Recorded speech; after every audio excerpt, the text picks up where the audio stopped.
vibrant. I really need to listen to that soundtrack again. Like I haven't really gotten a good taste of it. But like it reminds me of a quote that I read in a jazz music theory book recently where when they were talking about the evolution of jazz to modal jazz. Um like so because modal jazz what started happening there was instead of having all these changes you just had like two chords per song, and so then it was more about like soloing over those Hmm. instead, and so it became more horizontal than vertical.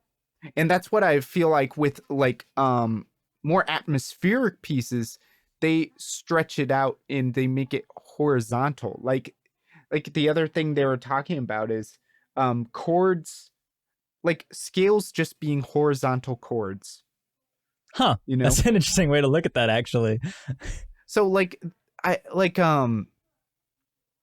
yeah, with the music in these areas that are so big that you want to explore and whatnot, like it's kind of interesting to see that um songs start to become more horizontal than vertical, you Hmm. know? They build up over time the longer you're in the area.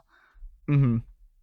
Yeah. And also it that also, and this is something that is unique to gaming, is that it allows for um more aleatoric elements to come into play. For instance, if you like the main or dynamic, let's say, like the main example is like in Super Mario World, you get Yoshi and then it adds the bongos in, right? Yeah. Mhm. Yeah, so the So the like music changes as the world changes, and that just gets you even further into that feeling of being in the world itself.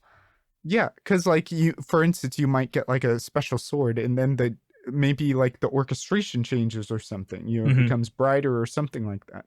Like in a lot of these more atmospheric pieces, you can add those things, and especially if you have like all these new abilities and stuff. Maybe that also would um you're almost playing like Mr. Potato Head with the music. Yeah. So yeah, like